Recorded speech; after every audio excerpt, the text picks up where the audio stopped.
Hi, I'm Tim. Welcome to Watchbox, and thanks for logging on. If you love this watch, email me, tmosso@thewatchbox.com. It's in the description below. Your purchase and pricing email question line for buying this or any watch you see on any Watchbox platform. Please reach out to me directly. Email tmosso@thewatchbox.com. Today, we are discussing a lovely mid-2000s platinum Blancpain Villeret dual time.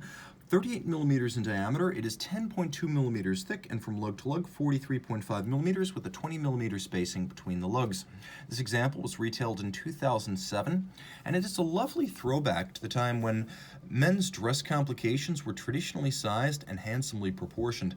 The watch is easy to wear on my 16 centimeter circumference wrist. You can see down the barrel as well as over the top. These lugs are nowhere near the edge of my wrist, so I recommend this watch for a wrist as small as 13 centimeters in circumference, and this cuff shot proves that it will slide easily underneath a dress cuff.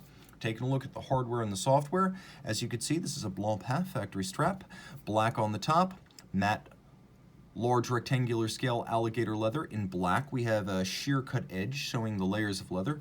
Black stitch binding the top to the bottom, and the bottom is calfskin. We have a little platinum pin buckle, a handsome, elegant companion to a traditional dress watch. I like the way the case is put together. The lugs are broken sharply from the case band, which give them a lot more character than if they were integrated Calatrava style. You can see that the case has a little bit of a bowl profile to it, rounded on its side and all of high polish. There's this double gadroon or double domed bezel to give it a little bit of definition and visual strength, and then a simple Blancpain knurled and branded crown.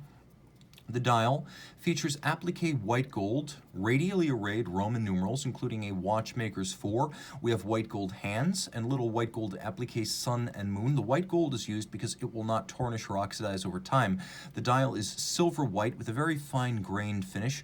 The hands are leaf style with a polished cannon pinion at center. And of course, the watch is a dual time, so I'll demonstrate how that works. Now, if you pull the crown out all the way, you can set both time zones in sync, and we will set 12, and you can see that this is 12 noon, because reading that second dial, since we've synchronized everything, it's 12 noon on the reference time, and it's 12 midnight at center, and I'll show you how you can tell. The hands aligned with 12 correspond to the date, and as we roll through, you can see that the date changes, but at the same time, take note that the hands on the sub-register correspond to a daytime indication on the AM/PM key. So we are looking at 12 and 12, but one is 12 midnight and one is 12 noon. The reference time, the time where we are not, is 12 noon. Likewise, now we are looking at 2 in the morning on the reference time, or I should say rather 2 in the afternoon on the reference time, and 2 in the morning at the center.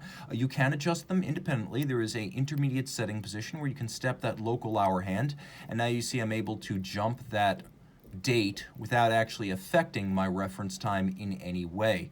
Rolling over to the case back, you can see caliber, manufacturer, Blancpain caliber, 5L60. Now, when I say manufacturer, this is based on a Frédéric Piguet 1150. Frédéric Piguet has been integrated into Blancpain, and it is now its dedicated movement manufacturer. So this is considered an in-house caliber. It is nicely hand-finished, and it is automatic winding with 2 barrels. It has a 94-hour power reserve. It beats away at 21,600 vibrations per hour. It pivots on 30 joules. It is adjusted in 5 positions like a chronometer would be. It has the dual time capability, and then, of course, it is water resistant down to 30 meters as a dress watch. Now, if you look at the edge of the bridges, and I'll do my best to show you this in the light, but the edges of the bridges light up, mirrored. They're started mechanically, but then they're finished with hand anglage. We have linear Côte de Genève across the rotor as well as the bridges, engine turning on the base plate, a black polished screw heads, and then satination on the wheels.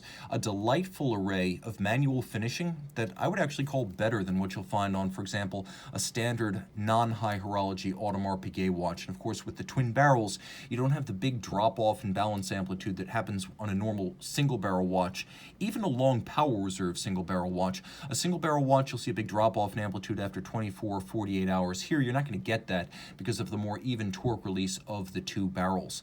A nicely made movement inside a handsome, classically styled watch with a handy and universally useful complication. Reach out to tmosso@thewatchbox.com for purchase and pricing details.